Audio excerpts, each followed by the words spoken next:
네, 민주당 상황도 살펴보겠습니다. 이재명 민주당 대표가 지난해 22대 국회의원 총선거 유세 도중에 한 이 발언으로 논란을 빚고 있습니다. 들어보겠습니다.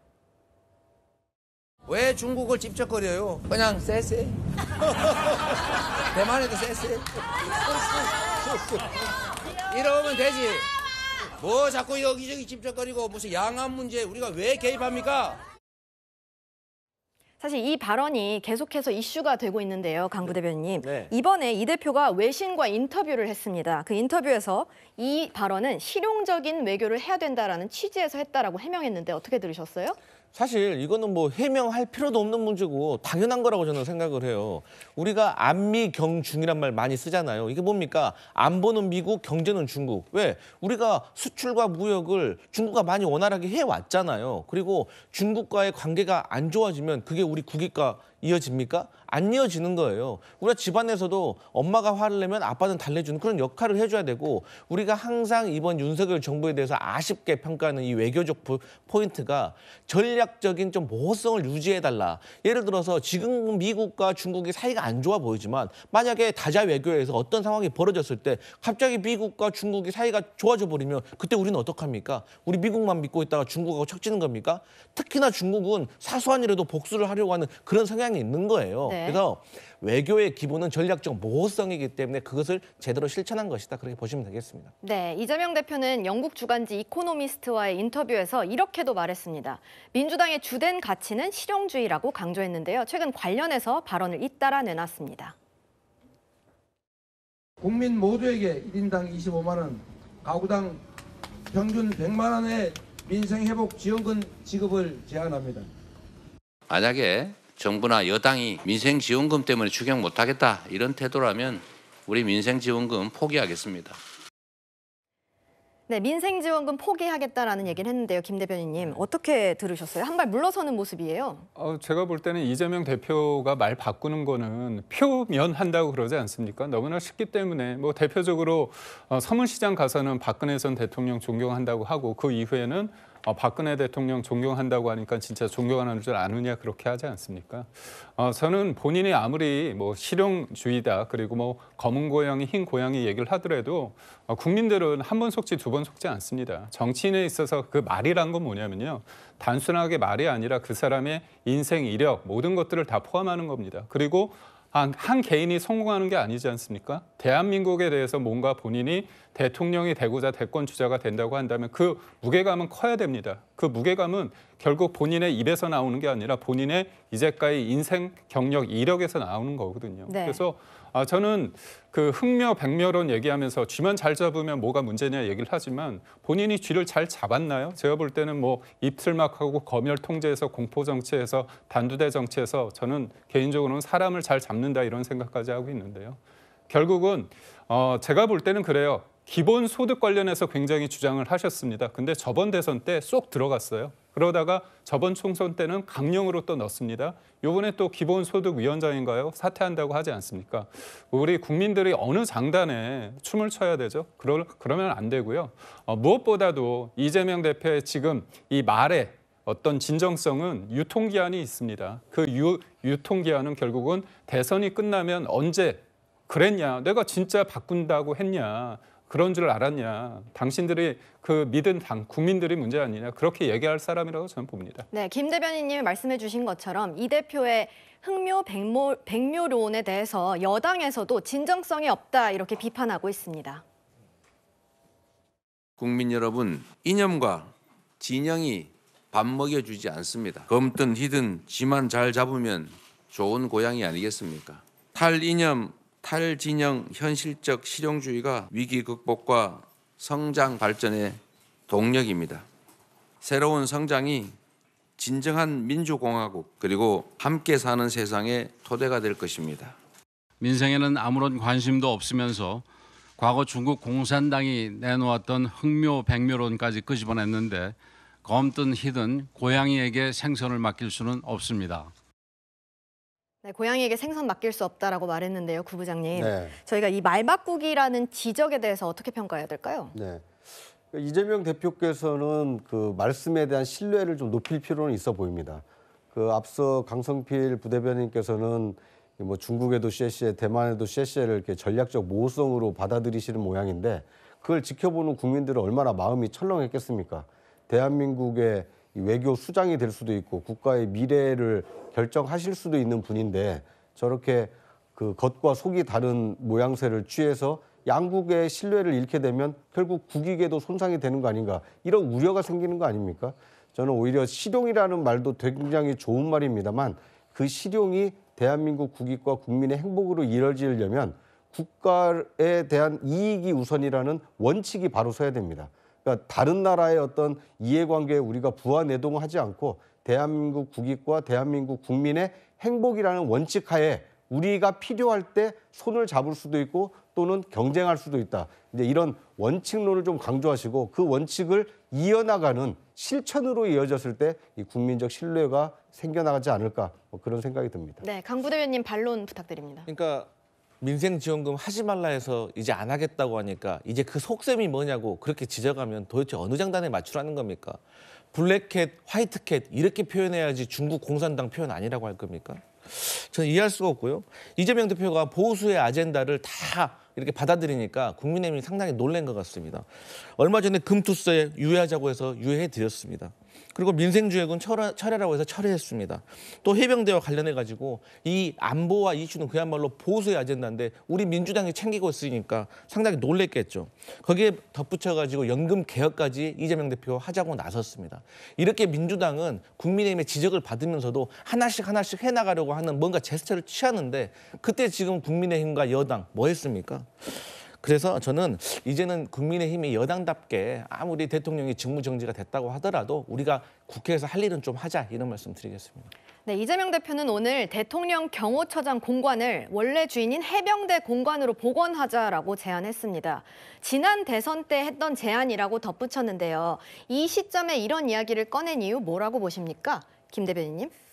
아무래도 지금 본인들이 볼 때는 해병대 특검 있지 않습니까? 해병대와 관련해서 그 부분에 있어서 본인들이 이른바 안보, 군인, 우리가 국군, 해병 이렇게 챙긴다. 그런 관점에서 정치적인 의도가 다분하다고 볼 수 있는데요.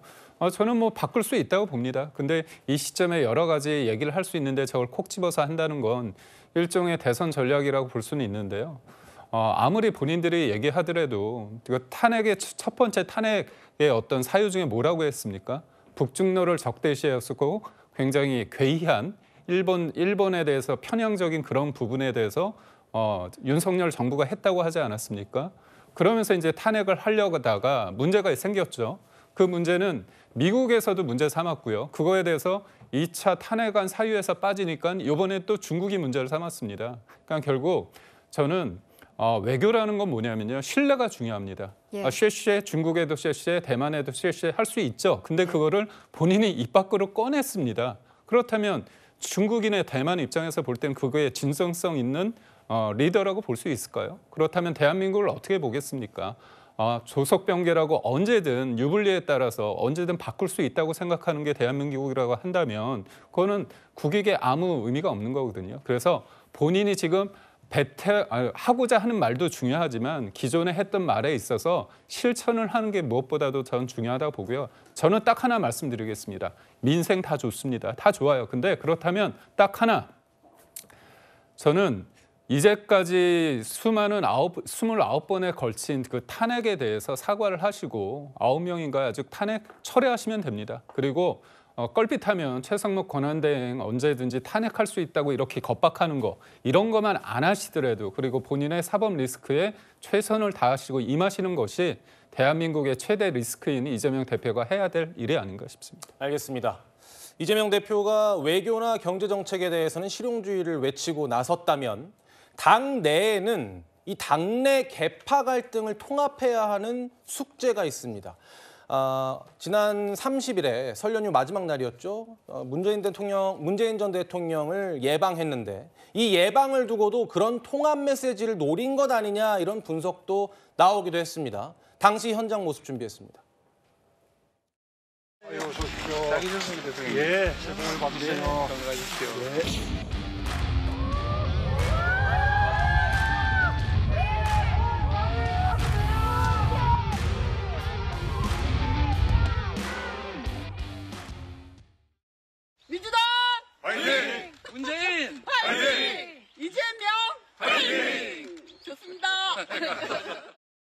포용하고 통합하는 행보가 이 갈등을 치유하고 분열을 줄여나가는 그런 방안이 될 것이다. 강훈 대변인님, 저도 저 현장에 다녀왔습니다만 문재인 전 대통령이 이 대표에게 이런 이야기를 했다고 해요. 통합을 이야기하는 대표님의 뜻은 잘 알겠는데 이 대표님 주변에서 그 뜻을 잘 못 읽는 것 같다. 이런 얘기를 했다고 합니다. 그러니까 이제 이재명 대표 주변에는 정말 이재명 대표를 생각해서 어떤 것이 더 이재명 대표를 위하는 길인지 길게 보시는 분도 있고 사실 안타깝게 그렇게 보지 못한 분도 분명히 있는 것 같아요. 그렇기 때문에 이재명 대표가 오해받을 수도 있고 당이 조금 이제 조기 대선을 만약에 열린다고 하면 앞두고 이 경선에서 좀 잡음이 생기지 않겠냐, 분열이 생기지 않겠냐 그런 걱정들이 있는 건 사실입니다.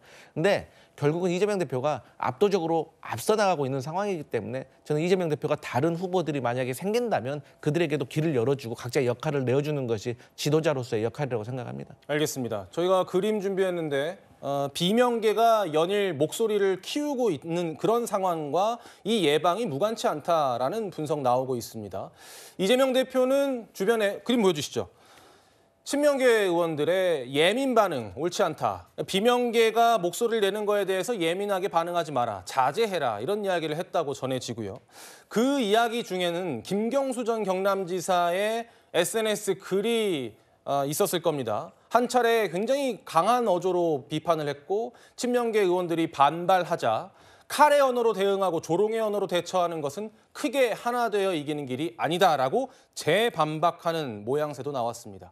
그런데 문재인 전 대통령이 김경수 전 지사와 김부겸 전 총리를 언급하면서 이재명 대표에게 이런 조언을 했다고 하는데요. 경남에는 김경수, 대구 경북엔 김부겸이 있다. 당장은 경쟁하지만 역할을 찾아줘야 한다.